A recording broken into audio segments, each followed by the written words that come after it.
We are here tonight to worship a huge, massive God of grace and glory. The story opens like this. In case you forgot, in the beginning, God created the heavens and the earth, and He said, "Let there be light," and there was light. And that was a phenomenal moment when that happened, because light came out of the mouth of God traveling 186,000 miles a second. There's an image of it for you, by the way. It's a little more fierce than we often think. It's 10,000 degrees Fahrenheit on the surface, but what I want you to see about it is how big it is. It's 93 million miles away, so when you're looking up in the sky, it's pretty good pace out there. By the way, light traveling 186,000 miles a second, it's only taken 8 minutes to cover that 93 million mile journey to touch your skin here in Atlanta, Georgia. But what I want you to see is the size of it. It's like 1,000,000 times the size of the earth, and that matters to us tonight when you hear what the psalmist said. Listen to his words. By the word of the Lord, this is Psalm 33, the heavens were made. In other words, God didn't lift a finger when He made the universe. By the word of the Lord, the heavens were made. But He goes on to say, their starry hosts by the breath of His mouth. So we're looking at something so intense that we don't want to get any closer than 93 million miles away, which is what we are right now. And then we read that God just breathes out stars. It's crazy to think about it. 1,000,000 times the size of the earth. So here's a little perspective that sort of changed my life. If the earth were the size of a golf ball, okay, the sun would be 15 feet in diameter. Okay, that didn't seem to move anybody either, so let me try it a different way. Let me just try it just a different way. I thought I might need this, so I brought a golf ball, okay? So all through the evening, this is going to represent Earth, all right? So this is where we are.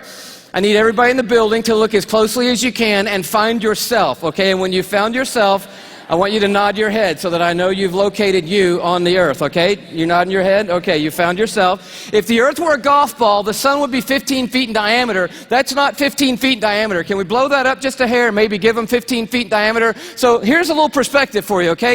Is this working for anybody? Here we are on the earth, and that's the sun. It's so big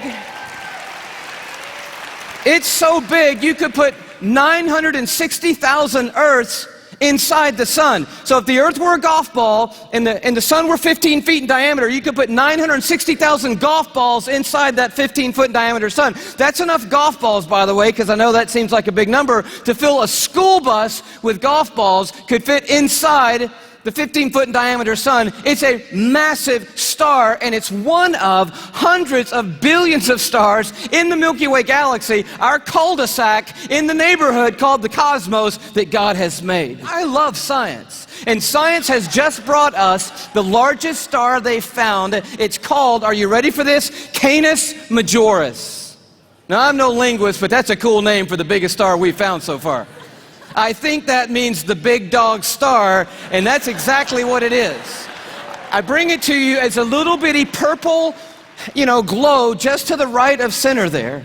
But Canis Majoris, oh wow, if the earth were a golf ball, Canis Majoris would be the height of Mount Everest.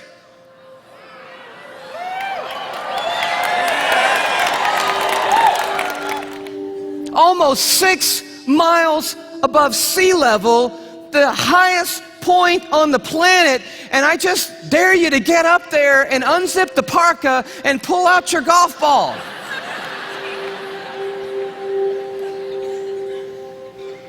You could fit 7 quadrillion Earths inside Canis Majoris.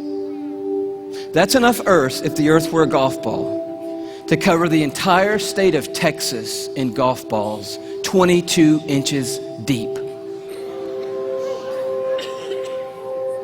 You see the one you're on?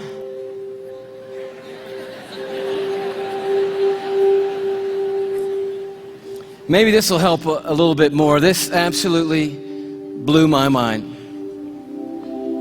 Just a little journey through our solar system. Everyone knows our planets and sort of how we fit in to the story here. You see really quickly that we're not even the biggest deal in our own solar system, but as Earth comes by, you have to know tonight that we are living on a privileged planet. Anyone would tell you we're living at one of the most special places, if not the most special place. in all of creation. But Neptune comes by and Saturn and then Jupiter, and you're like, okay, we're not all that big, even in our own little cul-de-sac.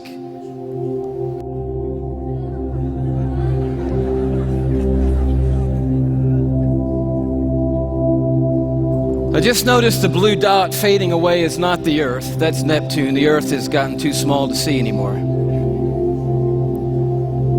Sirius comes by. Little plug for satellite radio.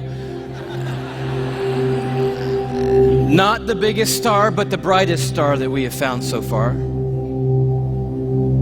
Pollux, which we didn't mention. Arcturus. Such a beautifully named one, Regal. But then the one that messed me up.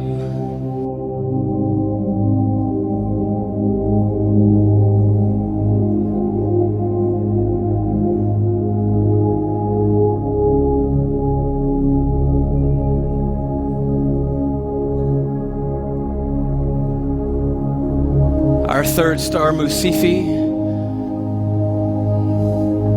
Musifi's cousin, W. Cephei.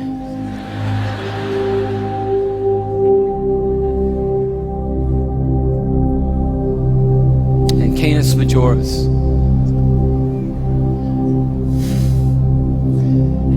And do you know that you couldn't come up here right now with a Sharpie and make a mark on the screen that would approximate the size of our sun? You couldn't even do it. I mean, when you look at these in their relative size, we just have to put a little arrow over there that says, if you could put the sun on here, which you can't, it would go somewhere about here.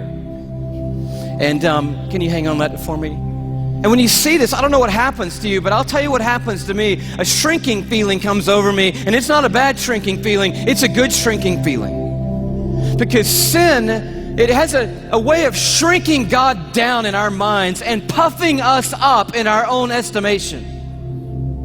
But just a glance into the universe that God has made resizes everything in a heartbeat.